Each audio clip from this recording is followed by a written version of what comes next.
It's my feel-good breakfast show. Welcome back. It is your feel-good breakfast show, Expresso on S3, and we continue the focus on all things oranges. Now, in 2020, during the COVID-19 pandemic, the Ruben Foundation, NGO, initiated a project very close to my heart called Project Orange to help boost the immune systems of at-risk women and children with vitamin C, and alongside Olifants River Valley farmers who donated a whopping 6.8 million oranges for donation. Now, to chat more about this initiative is the creative director of the Ruben Foundation, Daniel Mpilo-Richards, and UK fundraiser for the Ruben Foundation, Daisy Doris May. Welcome. Thank you, Zoe. It's so nice to finally have this conversation with you because I was part of that project when it launched, Project Orange. And if you're not sure what we are talking about, we have a little sneak peek for you. Ooh. Welcome to the second year of Project Orange, a very, very sweet project that not only distributed close to 7 million oranges into vulnerable communities, but it has a bigger footprint beyond that. This year, it is an initiative brought to you by the Ruben Foundation in partnership with the Olifants River Valley citrus farmers, the Brian Habana Foundation, as well as the Center for Early Childhood Development. It is a big project, and we are welcoming you on board. Our focus this year is to deliver oranges to not only vulnerable communities, but to women and children. Oh, listen, we've got that full clip for you on social media if you want to see more what it's about. But of course, it's great to have Daisy and Daniel here.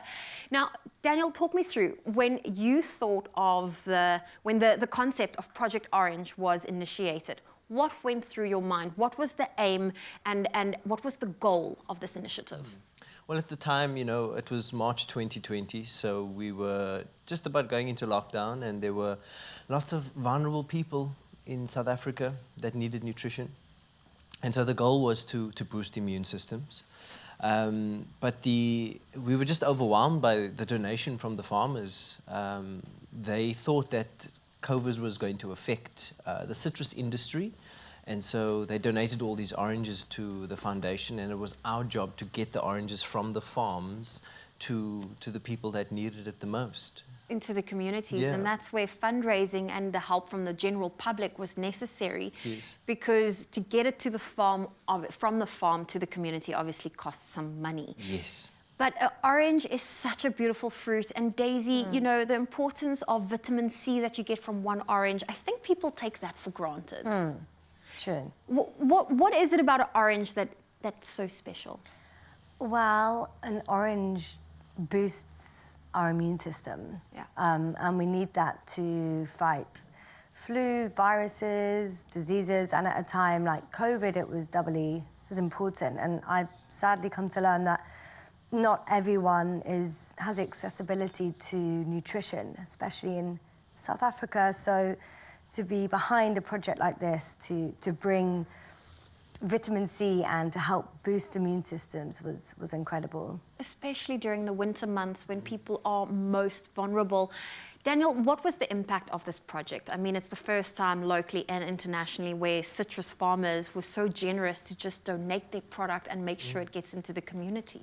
It was, the impact was massive. To have you on board was amazing, but just to see the collaboration with various organizations like the Kolisi Foundation, the Habana Foundation, Center for Early Childhood Development, and the Rugby Legends, I think we impacted just over 1 million families with this project. And to see the joy on people's faces in receiving this piece of gold was heartwarming for me, and it's what kept the project going. And you know what inspired me was if you go and buy a bag of oranges and you keep it in your car, in South Africa you drive, you get to a robot, there's always someone looking for something and you can just hand them an orange, and then it was such an easy thing to distribute. Now, of course, funds are needed. You are part of the UK fundraiser part, and how can people get involved? What is the next step for this initiative? Well, I got involved when I was living on my own, like the rest of the world, locked down. And Ruben Foundation is a family organisation. I was newly part of the family, so to to kind of raise awareness and to raise funds from the UK was amazing. We had a radio show at the time, Isolation Station. So we got South African musicians and UK musicians to offer their time, hoping that viewers would donate some funds. So spreading the word, following us on Instagram and checking our website, and also just getting in touch with us if anyone is interested to get behind it. We're so open, aren't we? Yeah, we've got various projects that people can get involved with. If it's not oranges, then people can support therapy for young children and women who are victims of gender-based violence. And if you're interested in starting a stunt school with us out in Cedarburg, then give us a shout. Yeah, we've got lots of things to get involved in. Oh, well, that is incredible. Daniel, Daisy, so great to have both of you here, of course, sharing all the good things that came from Project Orange, and of course the good things that's still to come. If you want to get involved with the Ruben Richards Foundation, go visit their website. It's www.rrf.org.za, and of course it only costs about 50 cents per orange to get it from the farm to the community. So please go on over to the website, donate. That is on your screen right now. It's the rrf.org.za.